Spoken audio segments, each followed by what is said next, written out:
So first of all, we have here the Ten of Swords and the Seven of Pentacles. And let me talk about these two cards in tandem, because I feel like for many of you, you're going through this very reflective, introspective mode, and you're trying to, you're looking at events from the past. You're looking at everything that you have done. Okay, he's got a broom in his hand, little red broom right there, and it's like cleanup. Okay, major cleanup, major repairs, major like overhaul. Okay, like I feel like it's cleanup, cleaning up the pieces of your life, cleaning up a situation that has gone astray, cleaning up a situation that has gone awry, cleaning up after a potentially like an aftermath of some event that was not completely desirable. Okay, cleanup is messy. Cleanup is no one wants to do it, honestly. And so I feel like there's a situation here where something needed to be cleaned up. And you've gone through that process of cleaning up, and you're sitting still, contemplating and trying to figure out, what was that all about? What could I learn from it? Why did it happen? Why did these events happen the way in which they did? And, how do I ensure that it doesn't happen again in the future? I feel like there might have been a falling out, okay, between you and another person. I have here the Ten of Swords. And the Ten of Swords is sort of like being very hurt by the actions and the words and that somebody, it's like somebody saying something or doing something to you that is very, very hurtful. Okay. And with the Ten of Swords, it's like, whoever that's launching the swords, they had 10 tries and they hit the target every single time. So it feels like it's very personal. It feels like very directed. And it feels like, I feel like somebody really hurt you. Somebody might have said things that really triggered you. Somebody might have aimed for your weak spot. Somebody might have, kind of like hit below the belt or targeted you in a way where it was very directed. It was very purposeful. And it was done in a way that was like, there's no coming back from it. There's no way to say, oh, I'm sorry, and make the situation go away. There's no reviving the situation. There's nothing that anyone can do now to make all the pieces come back together. And so I feel like there was a situation in your life that has, ended, and it ended in a pretty crappy way. And so you're looking at the aftermath. You're looking at, why did this person do what they did? Why did they behave in such a manner? What did I do to deserve this? And are they aware of how much they've hurt me? Are they aware of, how sensitive I am? Because Cancers, you guys are very deeply sensitive. And that is why you don't go out of your way to hurt anybody. Because you understand that, words can cut and words can't be rescinded. They can't be taken back. And so I feel like you're contemplating and trying to understand the situation. Why did they say such hurtful things? Why did they do what they did?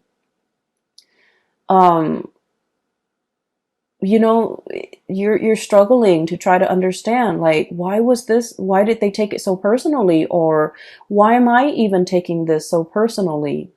And what you have to understand though is, I feel like, there was a situation here where somebody's ego was at stake.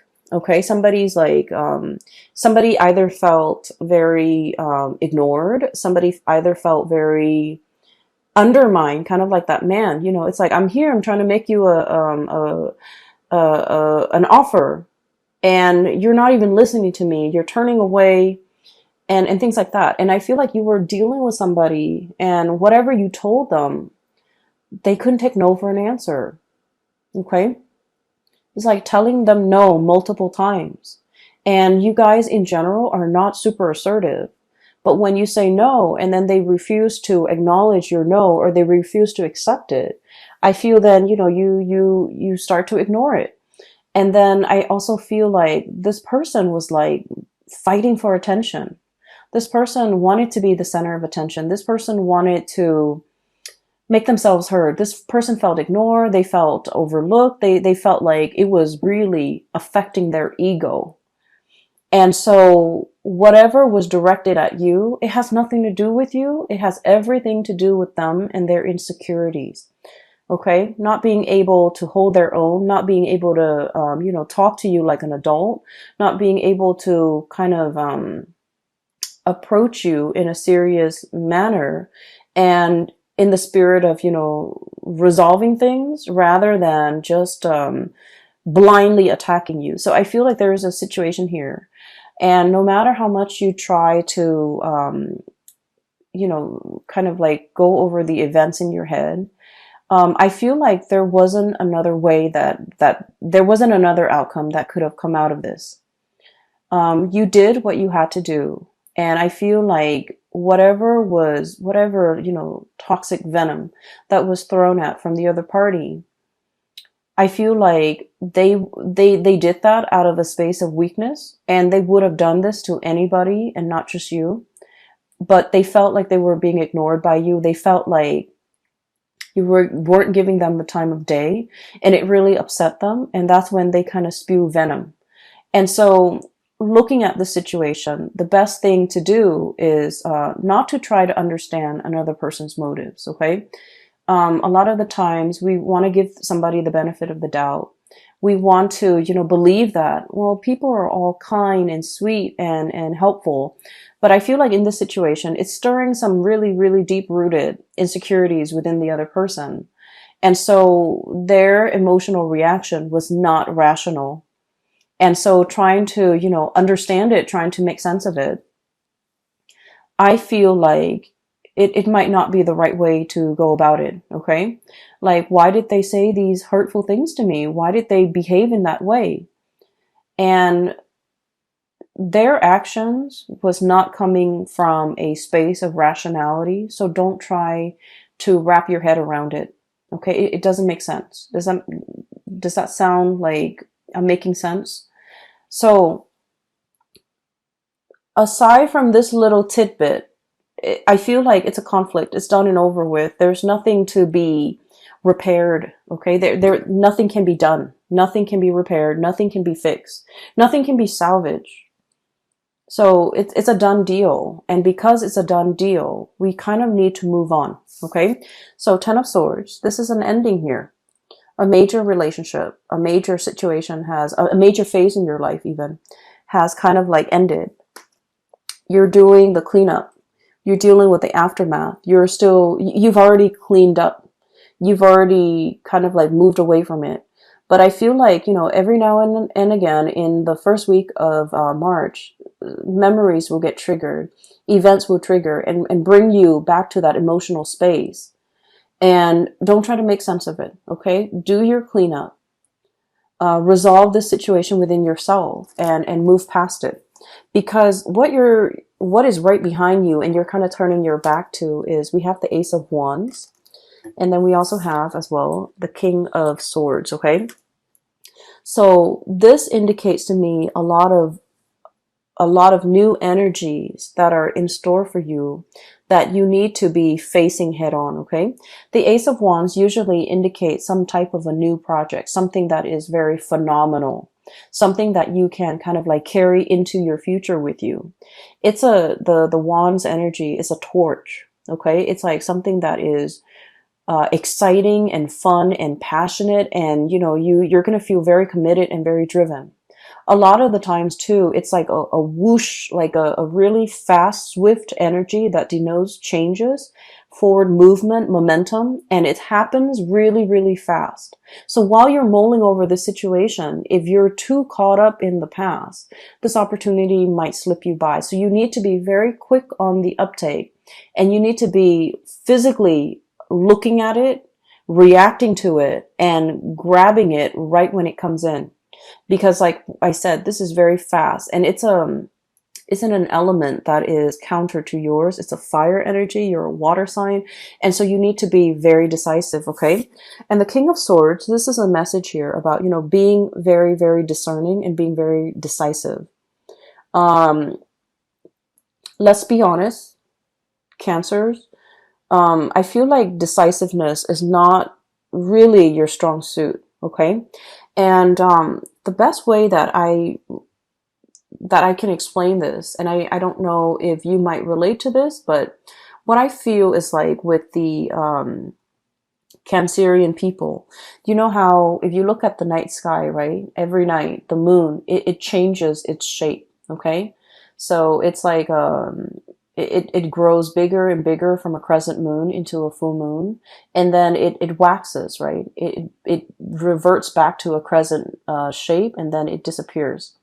And so the phases of the moon changes, the shape of the moon changes from one night to the next. And I feel like with Cancerian people, you know, you're ruled by the moon. That's your ruling planet. And it can be a little bit frustrating to really figure out what you want, to really be 100% sure about what you want. Believe it or not, other signs don't have the same problem.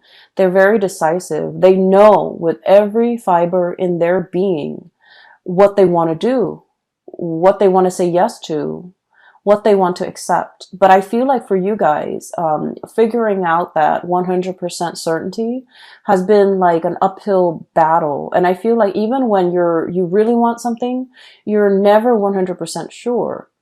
And I feel like from one day to the next, you know, your feelings, your emotions, your sense of decisiveness, it fluctuates. And so there might have been like a lot of opportunities where you're kind of like mulling things over, and then before you know it, the opportunity slips you by. And there might have been times when you're just kind of like thinking about all the missed opportunities, all the things that slip you by while you were waiting to make a decision. And so the message here is life is accelerating. It's not going to stop. And life is not going to put itself on hold on account of any human being, on account of a mortal. Life happens. We need to roll with the punches. And so taking the time to mull things over is definitely, you know, something that everyone should do.